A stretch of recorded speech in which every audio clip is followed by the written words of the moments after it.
That was one of those moments where you do feel like you're just shooting weird stuff with your friends because Eli was like, "Your eyes should be bleeding." Yes, sir, they should. Can you tell us some hurdles you had to overcome to get this movie made, and also maybe some things that called for making this movie independently, making it on that scale, serving this story for the best? It was an independent film by necessity. It's not where we started. Nobody would bite on it. Something that we all believed in. We believed in Eli's vision. And we thought we had something that would make a really fun movie that would resonate with audiences. We stuck with it. We raised the money that we could to go make it and then put the thing together. Can you tell me something about the environment on set and maybe something about Eli as a leader that made this feel like a really creatively fulfilling work environment? It absolutely felt like a very well supported work environment. Like my conversations with Eli, he was very open to interpretation and, just really guided me in a really great way. It's so much fun working with him because he really is way more mellow than the moment might ask for. It really felt like making something with your friends. Eli was just completely open, and it then allows you to get back into the moment and go, "Oh, oops, we are making a movie," but now you have this feeling of freedom. Yeah, I agree with both of those sentiments. I think that John did an amazing job of it.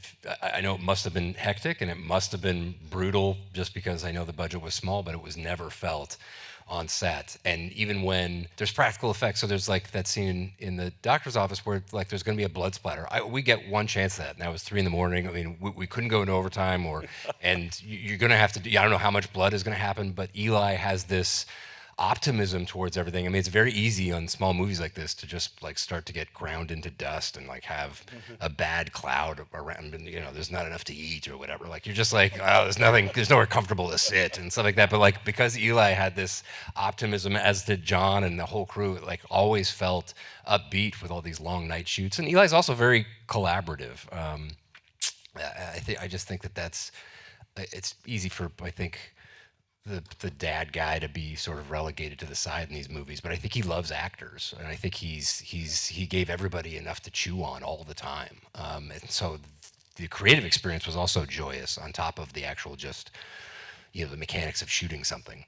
He also likes nice humans, which is a great plus when you walk on the sets and it's filled with nice humans, because then there's no attitude to try to cut through or no games. It's just, all right, let's just have fun together. And when you're around people that you like and that like you feel like you could take bigger risks and play. Of all the big set pieces in this movie going into production, which did you think was going to be the most challenging for you all? And ultimately, was it, or did a different one wind up catching you by surprise? I wasn't quite sure how we were going to do the gag of when Dr. Maybrook drives the car through the wall and Cole is on the noose and the scaffolding kicks out and knocks over some guys and he's left like balancing on the top of the car. I had no idea how we were going to do that. I think we just did it for real. Like I can't did remember it for what we real. did. Pretty much. I mean, it wasn't actually Carson, but most of the rest of it is pretty much set up 5 cameras and do it. We didn't have a lot of days. We didn't have a ton of money. We didn't have a ton of time. Each one of these gags got 1 or maybe 2 looks at it. So it felt like every time we were about to gear up and do one, it felt like, all right, everybody's like, is this going to work? Are the thing's going to do what they need to do? Or the wire's going to? We had a great stunt team and effects team, and the cast all brought it. And yeah, I think we were able to get some really fun moments. The stabbing scene in the neck. I am very curious about the movie magic that goes into filming a scene like that. But then Yeah, we just did that. That guy is dead.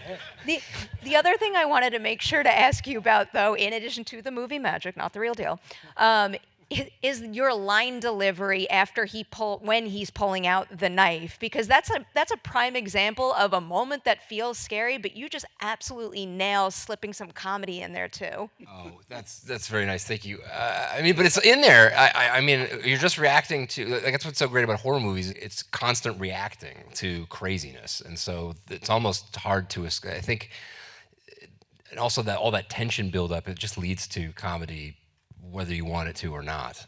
You can play it as straight as you want. It's still going to be, I think, pretty funny. That's what I love about you guys seeing this movie in theaters, because there's practical effects, and I just feel like we're doing practical effects. There's something visceral. Like, I don't know how much blood is coming out of that guy, right? So you're seeing a real reaction from me, and I just think that stuff kind of translates into it being a visceral experience for you guys in a theater. There's something a little bit more alive that I think, reaches out of a screen a little bit.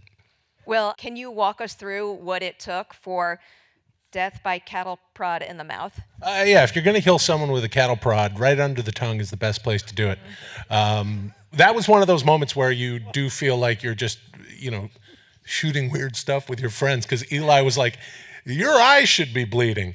Yes, sir, they should. So someone went and got the stuff, and so they filled my eyes with blood. He's like, can you vape? Can you vape this? So I vaped, so that we're like bloody, drop, and like vape smoke and bloody eyes. It was a lot of fun, and whatever. All of the kills are just gory, and you get to watch people walking on set going, "Does this look right?" With the big pipe sticking out of it. Yeah, a lot of guts, a bucket of guts. Says guts on it. Kevin, I'll come your way next. You look like you are having so much fun when you're doing that. I guess what is the key to finding the balance between like you having fun and making the audience have fun while also ensuring that he still felt menacing and threatening? Well, I think for me, it's just never playing the bad guy, just playing the guy that really believes in something. That's all my job is just to really back up whatever it is that they believe in. So yeah, most of the times it's things that I don't believe in, but I can understand what it's like to really believe in something. Again, when it comes to not just independent horror, but independent films in general, you can make a great film. It can be really difficult to connect the dots from a great film to butts in seats in a theater. So can you talk a little bit about your collaboration with the distribution team and maybe some things that you all did after the fact that you think really connected with so many people out there? Yeah, for sure. Our partners at RLJE and IFC have been absolutely terrific in getting the word out about this movie. And you're exactly right. There's so many great independent films and independent horror films being made right now, and to get from there to, audiences seeing it or it being IFC's biggest release ever is a minor miracle. And I think it's a lot of their belief in it. Like they really put, every bit of muscle they had behind it. I think, the response at South by Southwest was huge and really got the word out. And the word of mouth has been great. So people who are going to see it and telling friends and tweeting about it or TikToking about it. I mean, all that stuff helps spread the word. So it's from the distributor, but it's also from the people who go see it is what makes these movies succeed. Sincerely, again, huge congratulations on this movie. It's an absolute blast, and it makes me so happy to see it find so much success. Thank you for being here, and congrats. Thank you. Thank you very much.